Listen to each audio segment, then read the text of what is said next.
Have you ever felt completely drained before the day even begins?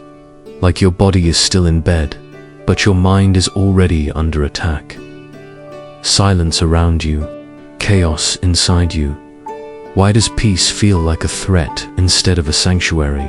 You've learned how to hide it well, but the real battle, it starts before you even speak a word inside. A mind that never stops spinning. Hey, warrior, let me draw a scene that might feel all too familiar. You wake up. The room is still and silent, but inside, your head, it's anything but quiet. Your thoughts hit before your eyes are fully open. Before your feet even touch the floor, you're already exhausted, not physically, but mentally. And it's not because of what's waiting outside. It's the storm you carry within. What if I fail again? Why did I say that yesterday? Am I falling behind? In life, you haven't moved an inch, but you feel like you've already run a marathon.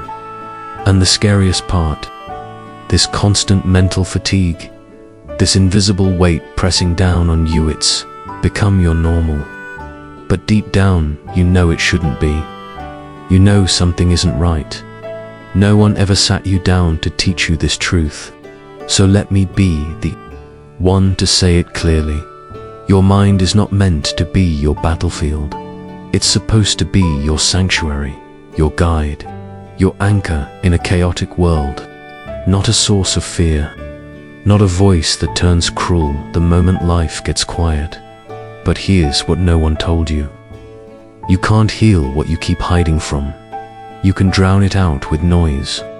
You can scroll endlessly, binge content, distract yourself with busyness, or fall into numbing habits. But eventually, the silence always returns. And when it does, your mind throws every buried thought right back in your face. That doesn't mean you're weak. It means your mind is calling out for leadership. Because here's the truth, your mind isn't broken, it's just undisciplined. And like any powerful weapon, it can turn against anyone till you learn how to wield it.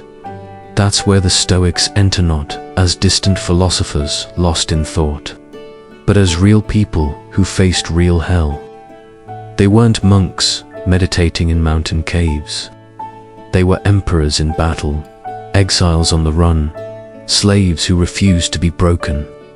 They knew betrayal, pain, loss, chaos, but they didn't let the chaos invade their minds. Why? Because they lived by one unshakable truth. It's not what happens to you that destroys you. Even in the middle of war and plague, Marcus Aurelius understood this truth. He wrote not to impress others, but to remind himself in the chaos you have power over your mind, not outside events. That wasn't meant to be a pretty quote on a modern Instagram post. It was survival. It was a mental shield in the middle of collapsing empires. And the same skill to ability to master your mind you can learn too. Let me make something clear.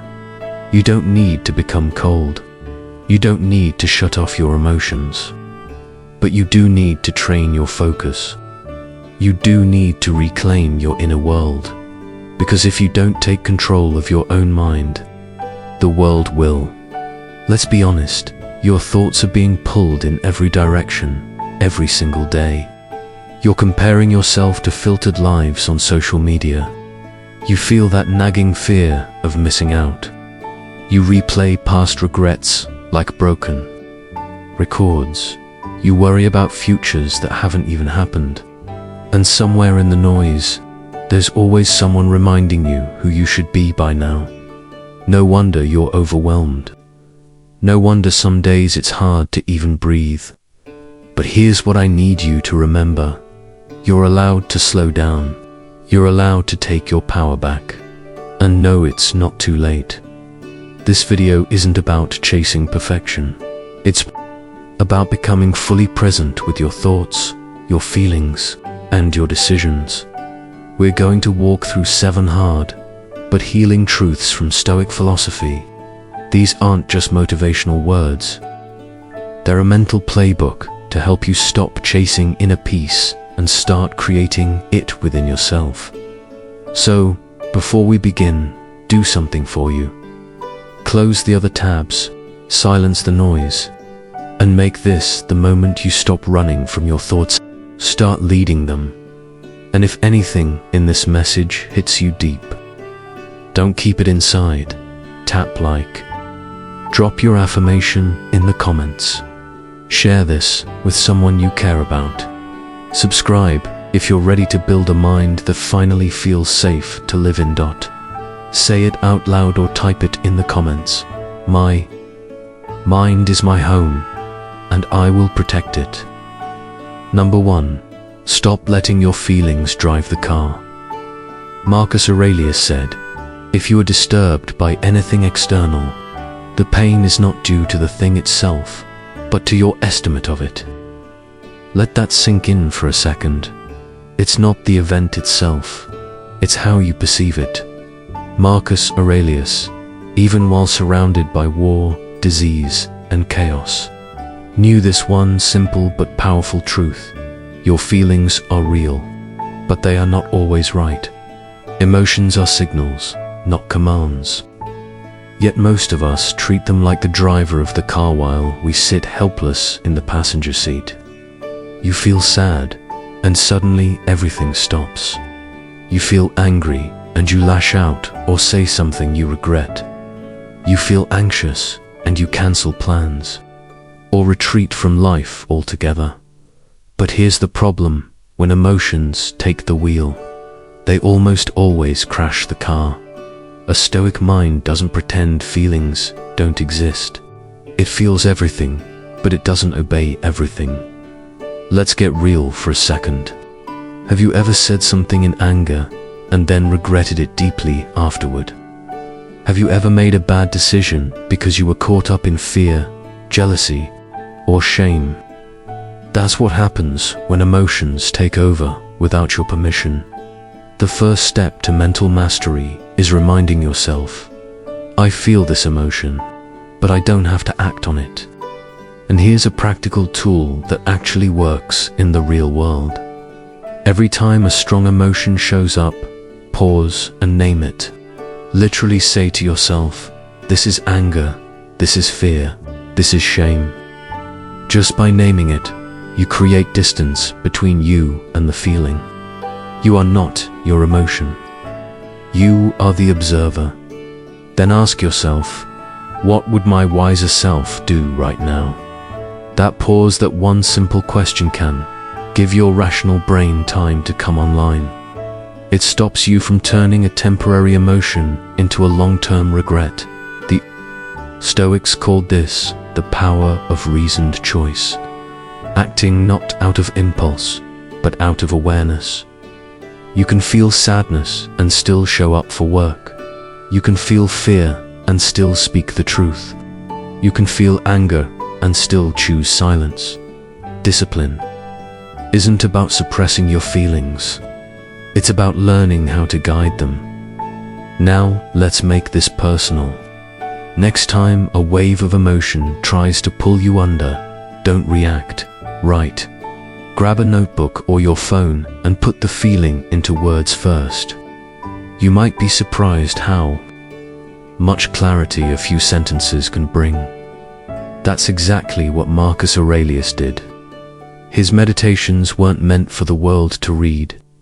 They weren't carefully written to impress future generations. They were raw, honest reflections, his way of checking in with himself. A private space to say, this is what I feel, but this is how I choose to act. Now, imagine this. What kind of strength would you build if you did that every single day? Not to be perfect, but simply to become more aware, more steady, more grounded.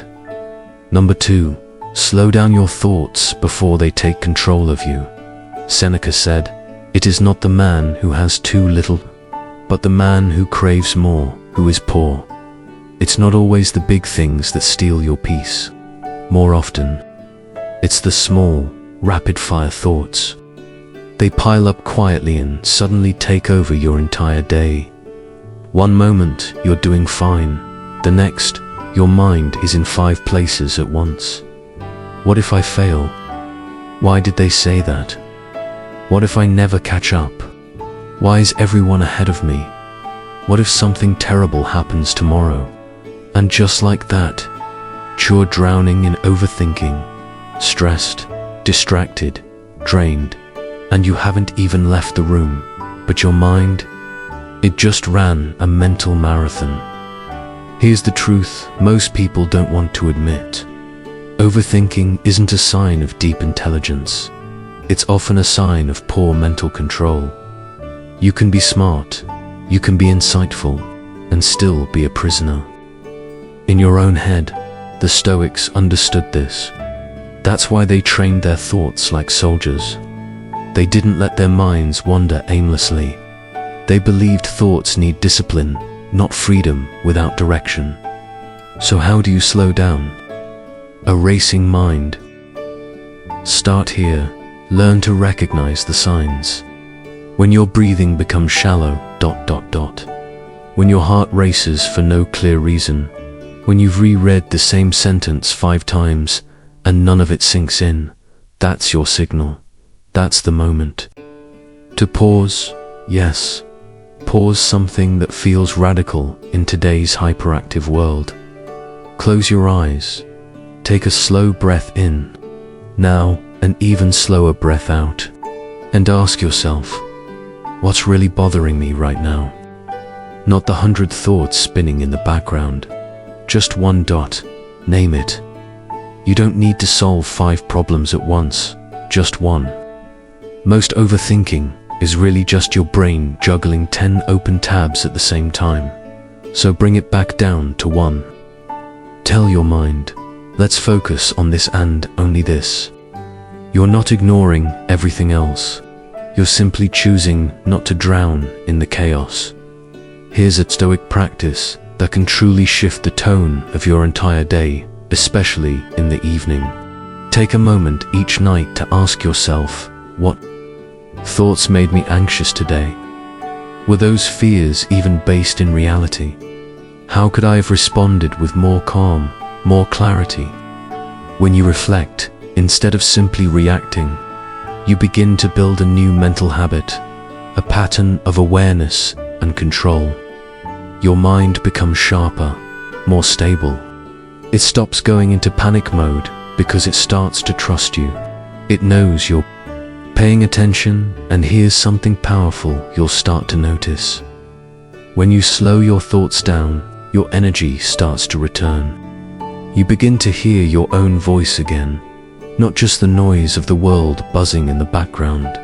And in that silence, you gain the ability to choose, to decide what deserves your attention and what doesn't, because Stoicism isn't about having 0 thoughts. It's about no longer being a slave to every single one of them. You can't stop your brain from generating thoughts, but you can stop feeding the ones that hurt you. Every thought is like a visitor knocking on your door, but you decide who gets to come inside and stay for dinner. If this hits home, drop this affirmation in the comments. I slow my thoughts. I choose what stays. Number 3, feed your mind. Don't poison it. Marcus Aurelius said, the soul becomes dyed with the color of its thoughts. You are not only what you eat, you are what you consume mentally. If you constantly feed your mind with gossip, drama, fear, comparison, and shallow content, don't be surprised when you feel anxious, lost, or emotionally empty. Most people treat their phones like snacks. They scroll mindlessly, consuming whatever shows up, no filter, no thought. But imagine doing that with your food. Just eating whatever random thing a stranger hands you on the street. Think about it. If you kept eating rotten or toxic food, even in small amounts, how long would it take before your body started to break down? Now, ask yourself this. How long have you been feeding your mind mental junk, without even noticing?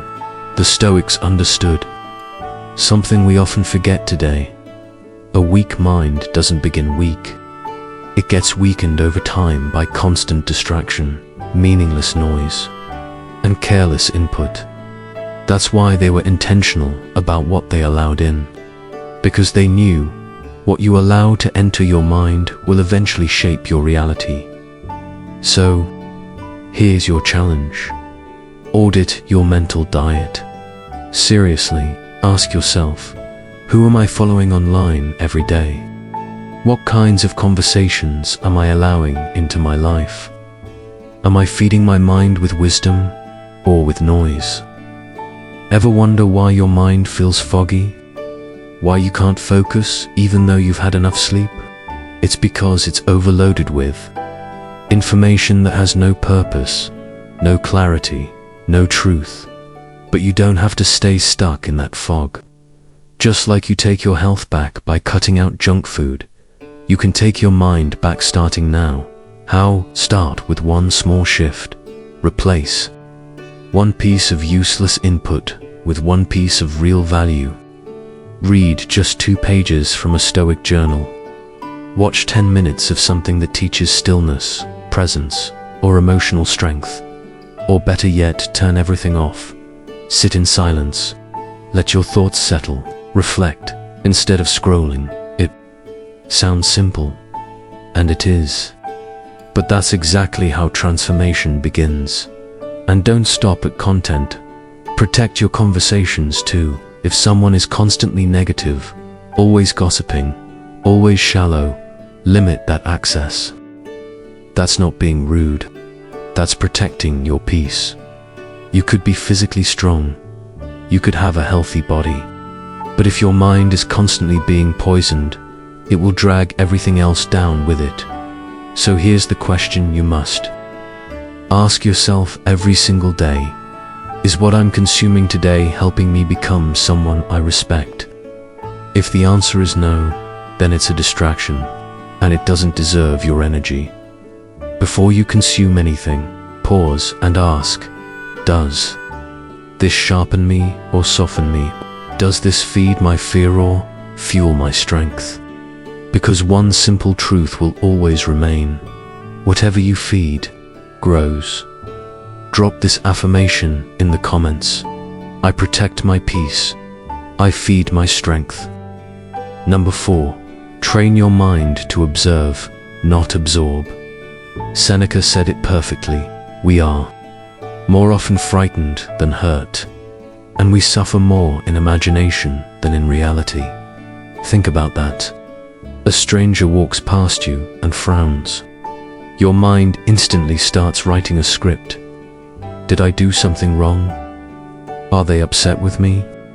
Why does this always happen? People pulling away. But maybe they were having a rough day. Maybe it had absolutely nothing to do with you. Still, your mind absorbed that single moment and twisted it into self-doubt, fear, and imagined rejection. And the truth is, most people do this all the time without even knowing it. They absorb every offhand comment, every pause, every bit of silence, and then they turn those empty moments into emotional storms. But a Stoic doesn't absorb. A Stoic observes.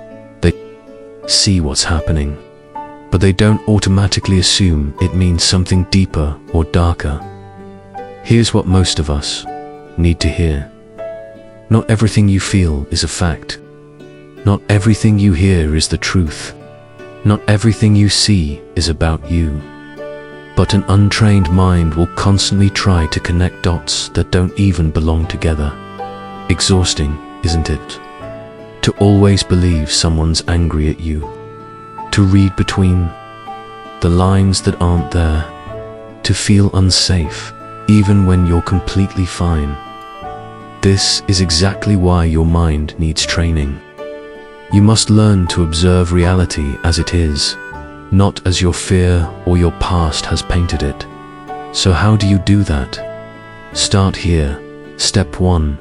Slow down your conclusions. Your brain loves shortcuts. They didn't text me back, they must be mad. But the next time that thought shows up, pause and ask, what else could this mean? Do I have actual proof, or just a feeling? That one pause, it's powerful. It breaks 90% of emotional overreactions before they even start. Step 2. Separate fact from feeling. Feeling left out is a feeling, but is it fact? Did someone actually exclude you, or is that old wound from the past speaking through today's silence?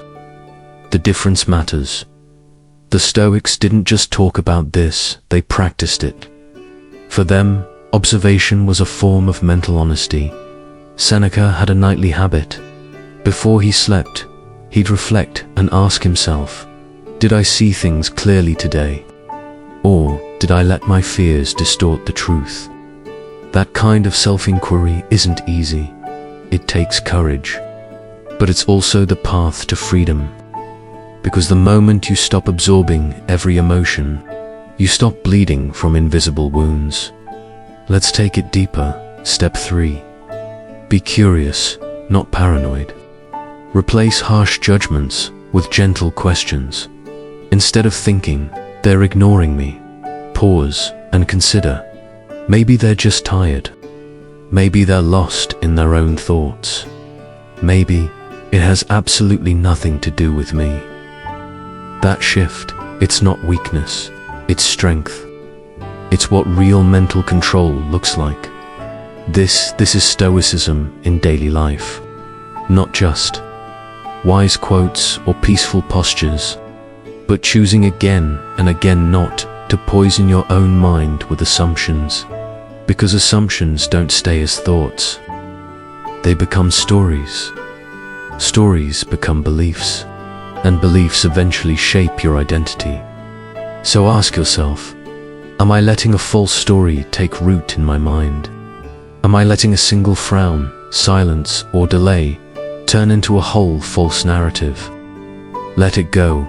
Be the calm observer, not the emotional sponge. Drop this affirmation in the comments. I observe the world. I do not absorb the noise. Number 5. Teach your mind to be okay with not knowing. Epictetus said, don't demand that things happen as you wish. Let them happen as they do, and your life will flow well. Now let's be honest, we hate not knowing. Not knowing what someone thinks of us. Not knowing what tomorrow holds. Not knowing how that decision will turn out. This fear of uncertainty, it's fuel for anxiety. It's what traps you in spirals of overthinking. It's what makes you try to control things you were never meant to control. But here's the Stoic shift. You don't need all the answers to be at peace. You just need to trust yourself enough to respond wisely no matter what happens. That's what real control is. Not controlling the storm, but learning how to sail through it with grace. And yet, the modern mind wants answers now. So it Googles everything, overanalyzes every message, tries to predict the future like a machine, and ends up completely exhausted. But the Stoic doesn't just wait. The Stoic prepares, but then also lets go. The Stoic mind says, let me take action where I can. Let me prepare wisely, but let me also release the parts of life I don't control. That's surrender. It's not weakness. It's wisdom in its purest form. So how do you build that mindset? Step 1. Practice radical presence. Ask yourself right now, what is actually true in this moment? Am I truly in danger at this very second? Or am I simply reacting to a fear about something that might happen? Because fear doesn't live in the now. Fear lives in the maybe. And you can't build inner peace in the land of maybes. Peace is only ever found here, now. Step 2. Let the unknown become your teacher. Yes, uncertainty can be a gift if you're willing to learn from it. It humbles you, it forces patience, and most importantly, it builds trust not in perfect outcomes, but in your ability to grow through them. Remember Epictetus. He lost everything, his home, his freedom, but he didn't fall apart. He didn't cling to bitterness or fear. Instead, he said, "You may bind my body, but you cannot bind my will." Why? Because he understood this. Even when the outside world is chaos, you can face it with clarity, and so can you. Every single time you resist the urge to chase certainty, every time you stand still instead of running from the unknown, you're building something powerful inside. Stability, clarity, strength. Strength 3. Create space for silence. You see, most of the answers we chase don't come in the middle of noise. They show up in the quiet, in stillness, in patience, in allowing life to speak on its own time. So give yourself that space. Take a breath and say, "I don't know yet," and that's okay, because the answer will come either when you're ready or when life decides to bring it to you. This isn't laziness, it's not passivity, it's emotional maturity. You don't need to predict every outcome. You just need to trust that you'll rise to meet whatever comes. Drop this affirmation in the comments. I let go of needing to know. I trust my strength in the unknown. Number 6. Build daily mental routines, not emotional dependency. And remember this truth from Epictetus. Don't explain your philosophy, embody it. You wake up one morning feeling strong, focused, calm, everything seems clear. But then, the next day, you feel anxious, irritated, lost all over again. What changed? The truth is most people build their entire mindset around how they feel in the moment. If they feel motivated, they take action. If they feel low, they check out. They live by mood, not by routine. But here's the problem. Your mood isn't stable. It shifts like the weather, sunny one moment, stormy the next. And if your whole life depends on feeling good first, you'll never gain long-term control over your mind. The ancient Stoics saw through this illusion. They didn't wait for the perfect mood or ideal conditions. They built rituals, daily disciplines that trained their mindset, regardless of how they felt. So let me ask you something. Do you have a mental routine, not just a to-do list? I mean, something that grounds your focus and strengthens your clarity before the world gets loud, because it will. And if you don't start the day with intention, the world will choose your mood for you. Let's get practical. Step 1. Start with stillness. 5 minutes in the morning.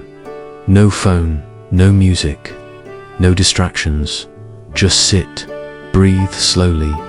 Let your mind settle like mud drifting to the bottom of a clear glass of water. This isn't trendy meditation. This is mental alignment. You're saying to yourself, before I face the world, I check in with me. Step 2. Write one guiding sentence. Every Stoic wrote to themselves, reminders, journal entries. That's how they remembered who they were in a chaotic world. Write something simple, but intentional. I will not rush today. My peace is not up for negotiation. I choose clarity over reaction. You don't need a perfect journal or aesthetic setup. You just need consistency. Step 3. Detach your actions from your emotions. This one is essential. Whether you feel lazy, tired, angry, or lost, you still show up, because right action should never be at the mercy of a shifting mood. Your routines build a solid foundation beneath emotional storms. This is how the Stoics lived, not controlled by how they felt, but centered by what they chose again and again. Maybe you're not showing up at 100%. Maybe today you've only got 40% in the tank. But here's the key. You still show up. Because the future you're building, it doesn't care how you felt today. It only remembers what you did despite the way you felt. That's how your mind starts to respect you.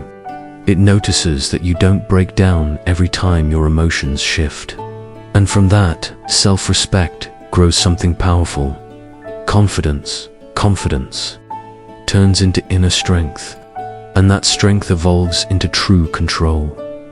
Real control isn't about suppressing emotion. It's about not being ruled by it. So remember this, you are not your feelings. You are your daily disciplines. Drop this in the comments. I act with discipline, not emotion. Number 7. Make your inner world stronger than the outer one. Marcus Aurelius once said, "A man's worth is no greater than his ambitions." And maybe you've felt this truth already deeply. The world around you is getting louder, faster, and more demanding. More opinions, more comparisons, more pressure to perform, to prove, to please. And in all that noise, it's easy to forget who you really are. People start chasing likes. They crave approval. They fear being judged. So they build their whole identity on things they can't. Even control how many followers they have, how others perceive them, how much praise they receive. But the Stoics, they knew better. They knew that if your peace depends on the external world, you'll never have real control. The true work is building an inner fortress, a place so solid that even when the outside world shakes, you don't collapse. So how do you begin? Step 1. Stop chasing validation. You don't need everyone to get you. You don't need universal agreement. In fact, sometimes being misunderstood is the cost of being authentic. Say this to yourself. If I'm being honest and intentional, that's enough. Step 2. Redefine what success means to you. Don't let society define it for you. Ask yourself, is success peace? Is it showing up even when you don't feel like it? Is it self-respect? Write your own definition. Let that be your noise, not trends, not hype. Step 3. Celebrate internal wins. Celebrate when you stay calm under pressure. Celebrate when you hold a boundary that protects your peace. Celebrate when you choose not to react, even if no one's watching. That's a power most people will never understand, because they're too busy trying to look strong instead of be strong. The external world will always be in flux, but you can be the steady flame. That's the Stoic way not to escape life, but to build a mind so centered, so grounded, that no storm can shake it. Drop this in the comments. My power comes from within. I do not chase approval. Now, let's bring this home. If you've made it this far, you're not here for surface level motivation. You're here for truth. And here it is. You will not control your mind perfectly. You'll still overthink, you'll still react sometimes, you'll still fall into old habits. But now you're aware, and awareness is the beginning of transformation. Now you know you are not your feelings, you are your choices, you are not your thoughts, you are your response. To them, you don't need to predict life, you just need to meet it with clarity. That's what Stoicism trains you for. Every time you pause instead of reacting, every time you reflect instead of lashing out, every time you choose discipline over emotion, that's control, that's growth, that's freedom. So no, you don't need to be fearless. You just need to face your mind and lead it like a warrior. Don't chase the perfect mind. Build a strong one that stands, one listens, one that chooses with wisdom. You've got this. Not because life gets easier, but because you get stronger. If this video helped you, like it, comment, share it with someone who needs it, and subscribe for more Stoic wisdom that actually helps you grow from the inside out. Drop this final affirmation in the comments. I lead my mind. I do not follow it.